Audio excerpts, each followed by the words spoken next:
L'homme sans-abri dans la ruelle baisse les yeux sur son bras, horrifié. Sa peau est-elle en train de bouger? On dirait presque qu'elle bouillonne, comme de l'eau qui commence à bouillir. Il ressent une sorte de douleur qu'il ne peut même pas imaginer. Il sent quelque chose bouger contre ses os, rongeant le calcium. Il ne peut pas bouger, elles sont partout en lui, elles ne font que manger. Il ouvre la bouche pour crier, mais elles ont déjà percé trop de trous dans ses poumons pour qu'il puisse émettre un son. Dans l'heure qui suit, il sera mort. Mais qu'est-ce qui est en train de le tuer? Le propriétaire du magasin sort un couteau à lame dentelée et brillante du bloc à couteau, et d'une main habile et expérimentée, il tranche en deux un délicieux pain ciabatta. Ensuite, il beurre le pain, découpe une paire de steaks de New York juteux en morceaux épais et saignants, ajoute quelques légumes en dés et des feuilles de laitue, puis saupoudre juste une pincée de zeste de citron vert. Et voilà, il a un délicieux sandwich caribéen au porc. C'est une véritable merveille. Mais il ne peut s'empêcher de penser qu'il manque quelque chose. C'est ça, la pensée le frappe comme un éclair. Ce sandwich serait délicieux, mais il serait aussi bien trop sec. Comment a-t-il pu faire une erreur de débutant pareille? Il traverse la cuisine d'un pas nonchalant et plonge la main dans l'un des nombreux placards luxueusement aménagés, cherchant à tâtons un des nombreux pots de mayonnaise qu'il y a rangés. Il dévisse le couvercle dans un bruit satisfaisant et étale de la mayonnaise sur le sandwich. Ça a l'air absolument délicieux, et il ne perd pas de temps pour le placer bien en évidence dans la vitrine. Tout se déroule parfaitement. Boston est une ville de gourmets, pense le propriétaire en retournant pour la première fois l'enseigne de fermé à ouvert. Après des années comme chef pour d'autres, le propriétaire a acquis assez d'expérience pour ouvrir son propre magasin et réaliser son rêve. Une sandwicherie sur le front de mer de Boston, où des touristes du monde entier dégustent des sandwichs artisanaux en explorant les sites historiques de la ville. Ses employés s'affairent dans le magasin. Ce sont tous des personnes qu'il a personnellement rencontrées et choisies. Ils partageaient tous sa mission et avaient une passion pour les sandwichs. L'un nettoie les tables et prépare l'arrivée des clients à l'heure du déjeuner. Un autre dispose soigneusement des sandwichs derrière une vitre au comptoir. Jambon et fromage corsé, BLT, thon mayonnaise et bien sûr, homard. On ne peut pas oublier que nous sommes à Boston, après tout. Mais au fil des heures, quelque chose d'horrible se produit. Personne ne se présente. Le propriétaire du magasin ne comprend pas son erreur. Il a pu publier une annonce pour l'ouverture dans un journal local et insérer des coupons dans un magazine culinaire local. Il a mis une pancarte et une guirlande à la fenêtre pour annoncer la remise spéciale d'ouverture. Un sandwich acheté donne droit à un second à moitié prix. Mais il semble qu'aucune de ces méthodes commerciales traditionnelles n'ait vraiment porté ses fruits. Son optimisme s'estompe au fil de la journée, et même s'ils essaient tous de garder bonne figure, il peut voir le doute dans les yeux de ses employés aussi. Leurs esprits sont tous tourmentés par la même pensée terrifiante, trop horrible pour être exprimée. Toute cette affaire a été un échec total. Lorsque l'heure de fermeture arrive, le propriétaire du magasin rassemble ses employés pour leur remonter le moral, espérant apaiser toutes leurs craintes de perdre potentiellement leur nouvel emploi la même semaine où ils l'ont obtenu. Il prononce un discours inspirant sur l'importance de persévérer, d'avoir du courage et de rester fidèle à ses rêves, même face à des revers décourageants. Alors qu'il s'écoute parler, il se rend compte que ce sont les mots qu'il a autant besoin d'entendre que de prononcer. Mais une fois tout le monde parti, il reste seul à contempler les sandwichs invendus dans la vitrine. L'anxiété de la journée lui a coupé l'appétit. Et puis il s'en rend compte. Ces sandwichs seront rassis demain, tout son travail acharné, toute sa passion, et il va devoir les jeter. Il prend d'abord le sandwich au port des Caraïbes et sort tristement par la porte de derrière. Il voit la benne à ordures derrière le bâtiment, mais remarque aussi autre chose. Un sans-abri, semblant frigorifié et affamé, enveloppé dans des draps sales au fond d'une ruelle. Et à ce moment-là, il a une idée. Peut-être peut-il encore servir quelqu'un qui a faim aujourd'hui. Le propriétaire du magasin donne son sandwich à l'homme sans-abri, qui le remercie. Trouvant absurde de jeter de la nourriture alors qu'un homme avait faim derrière son immeuble, il donne tous les sandwichs de la vitrine à l'homme sans-abri, qui réagit comme si c'était la première fois depuis de très nombreuses années que quelqu'un faisait preuve de gentillesse envers lui. Il mange chaque sandwich et dit au propriétaire que c'est un des repas les plus savoureux qu'il ait jamais eu. Manifestement, le propriétaire du magasin excelle dans la préparation des sandwichs. En un instant, il se rappelle pourquoi il fait cela, rendre les gens heureux grâce à la nourriture. Il n'a aucune idée que, d'une certaine manière, il vient tout juste de tuer l'homme qui a ravivé sa passion. Le lendemain, tout va mieux. Animé d'une passion et d'une énergie nouvelle pour préparer et vendre de délicieux sandwichs aux touristes et au public de Boston, il s'investit pleinement dans son commerce, et la chance lui sourit. Au départ, seuls quelques clients viennent chaque jour, puis l'endroit devient une curiosité locale, fait l'objet d'articles en ligne et figure sur les listes des lieux incontournables à Boston. Il voit chaque jour des visages familiers et doit établir une liste d'attente pour les clients en quelques semaines. Les affaires prospèrent et, malgré son succès fulgurant, le propriétaire du magasin n'oublie jamais ce qui a ravivé sa passion. Il doit tout cela à l'homme sans abri derrière le magasin, qui lui a rappelé sa véritable raison d'être. Un jour, il veut remercier son vieil ami. Il prépare un sandwich au thon et mayonnaise et va l'offrir à l'homme sans abri. Mais l'homme est parti. C'est étrange. Il a laissé des vêtements froissés et le carton sur lequel il dormait, mais il est parti. Le propriétaire du magasin s'avance, inquiet pour la sécurité de l'homme, surtout après un hiver particulièrement froid et impitoyable. Mais il voit autre chose à la place qui le dégoûte complètement. Parmi les vêtements éparpillés, il y a une créature semblable à un ver, d'un blanc luisant et d'environ 30 cm de long. Elle repose là, dans le tas de vêtements, heureusement morte. La vue de cette chose dégoûte tant le propriétaire qu'il laisse tomber son sandwich au thon et à la mayonnaise au sol, l'étalant sur l'asphalte. C'est un énorme gaspillage, mais après avoir vu ce ver répugnant, il a perdu l'appétit pour toute la journée. Si c'était le pire de cette histoire, ce serait déjà assez grave. Mais les vannes de la terreur sont sur le point de s'ouvrir, et quand cela arrivera, seule une certaine organisation aura les moyens de les refermer. Le propriétaire du magasin remarque ensuite des choses étranges au travail. Certains habitués paraissent bizarres et mous. Ils ont la peau pâle et le regard vide. Certains, autrefois habitués à commander le même sandwich et à connaître les menus par cœur, mettent désormais de longues minutes à décider quoi commander, comme si leur esprit était ralenti. Aussi troublants que soient ces signes étranges, ils n'étaient rien face au cauchemar vécu par certains ambulanciers et médecins des urgences de Boston à la même époque. Des gens s'effondrent chez eux dans un état de douleur extrême. Leurs amis et conjoints paniqués appellent, en pleurs, incapables d'expliquer ce qui arrive à leurs proches autrefois en bonne santé. Cela, bien sûr, serait déjà suffisamment inquiétant. Mais ce qui arrive à ces personnes après leur prise en charge atteint un tout autre niveau. Les techniciens voient à chaque fois quelque chose bouger sous leur peau. Ils font des radiographies, des échographies ou dans certains cas pratiquent même des incisions et le résultat est toujours le même. Les corps des personnes présentant ces symptômes sont remplis de milliers et de milliers de vers blancs qui dévorent leurs entrailles de l'intérieur, les tuant lentement de la manière la plus douloureuse qui soit.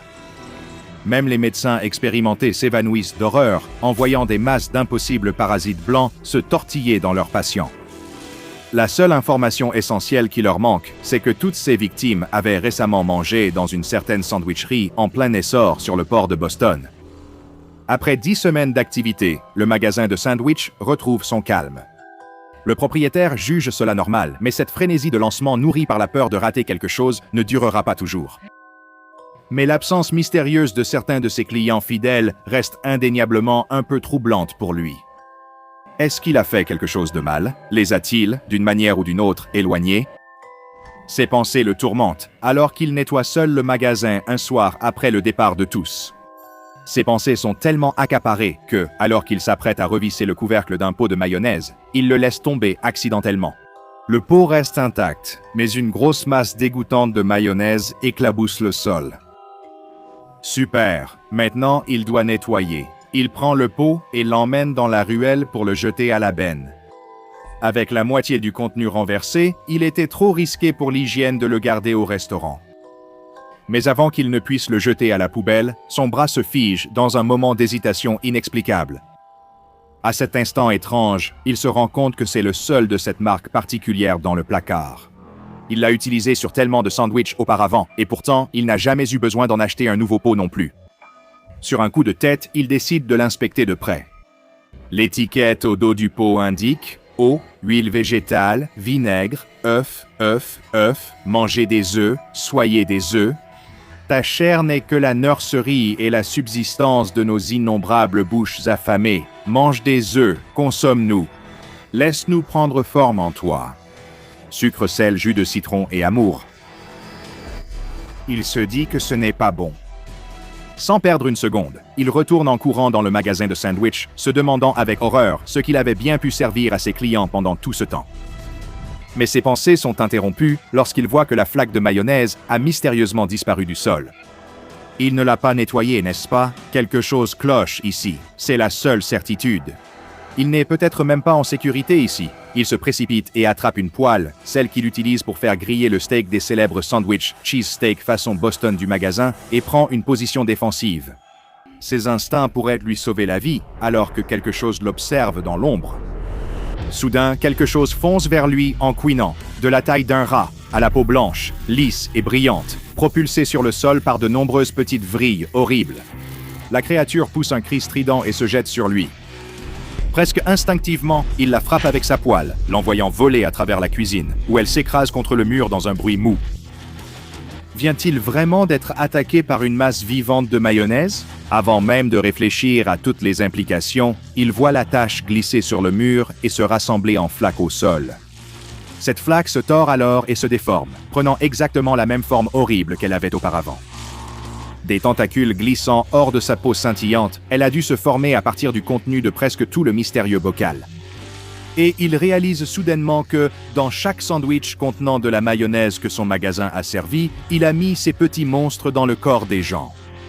Et alors que la bête se remet du choc et se prépare à charger de nouveau, il commence à s'inquiéter de subir le même sort. Seulement à Boston, n'est-ce pas? Que vous aimiez ou détestiez la mayonnaise, il est probable que SCP-2484, judicieusement intitulé « Les vers parasites de la mayonnaise », vous ait donné un peu la nausée. Si vous êtes comme les agents de terrain de la Fondation qui ont les premiers découvert ce condiment caustique, vous avez sûrement des questions sur ce que vous venez de voir. Après avoir consulté de nombreux dossiers classifiés, je peux vous répondre. Cependant, je crains de ne pas pouvoir vous assurer que cela deviendra moins répugnant. Pour un œil non averti, SCP-2484 est un pot de mayonnaise de marque indéterminée contenant environ 1024 grammes d'une substance qui, selon tous les tests chimiques, semble identique à de la mayonnaise ordinaire. Cette substance, afin d'éviter toute confusion, sera appelée SCP-2484-A. Tant qu'elle reste dans le pot, SCP-2484-A ne présente aucune menace pour qui que ce soit. Mais dès que la mayonnaise anormale quitte le pot ou est consommée par un animal vertébré, les effets troublants que vous avez déjà observés se manifestent. Le pot contient également une quantité infinie de cette mayonnaise. Lorsque le contenu de SCP-2484 est retiré, il commence à se remplir à nouveau à raison de 2 ml par heure. Heureusement pour les unités de contrôle des risques biologiques de la Fondation, SCP-2484-A peut être détruit de la même manière que la mayonnaise non anormale. Personnellement, je n'ai jamais envisagé de façon de détruire de la mayonnaise, donc je laisserai l'élaboration de ces méthodes à des esprits plus brillants que le mien. Toute quantité de SCP-2484-A inférieure à 5 grammes ne semble présenter aucune propriété anormale. Donc, si vous vous contentez d'une petite quantité de mayo sur votre nourriture, vous pourriez rencontrer cette anomalie et vivre pour en parler. Mais des masses comprises entre 5 grammes et 63 grammes, c'est une autre histoire. Ces masses développeront une membrane répulsive et coagulée, une sorte de peau lisse et brillante à leur surface, ainsi que des pseudopodes grossiers ressemblant à des tentacules.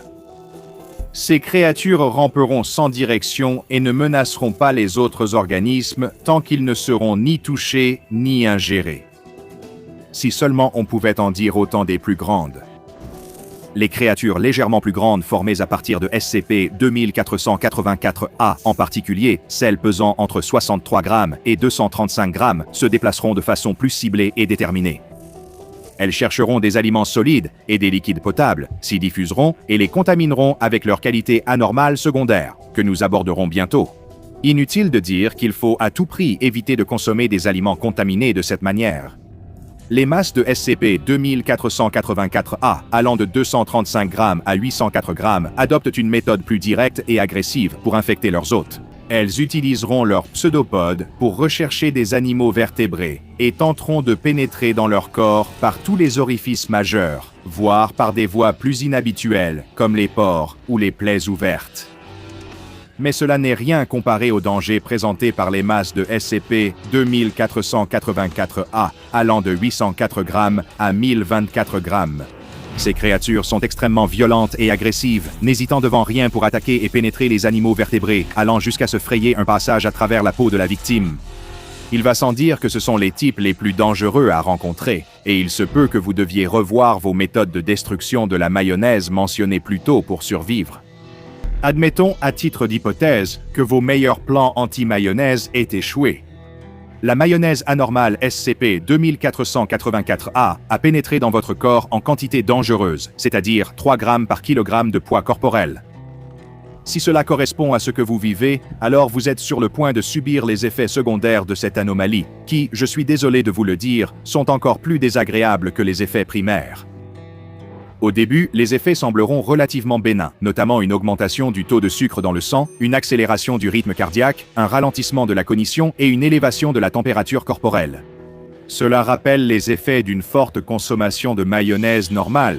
Toutefois, dans le corps, la situation sera bien plus radicale. Le SCP-2484-A, une fois dans le corps de la victime, se transforme en petites cellules similaires à des gamètes via une force anormale de métabolisation. Ensuite, les choses vont s'accélérer considérablement. En 3 à 6 heures, les cellules se développeront en minuscules nématodes d'environ 1 mm de long qui commenceront à nager à travers le corps. Un seul gramme de SCP-2484-A peut donner naissance à environ 500 de ces nématodes parasites. Si cela vous donne déjà des démangeaisons, sachez que ça va devenir bien pire par la suite. Entre 5 et 40 heures après que SCP-2484-A ait infecté ses hôtes, que ce soit par ingestion ou par pénétration forcée, les nématodes parasites commenceront à dévorer les tissus de l'hôte, leur permettant d'atteindre jusqu'à 12 cm de long. À ce stade, l'hôte risque de ressentir une douleur atroce en étant dévoré de l'intérieur.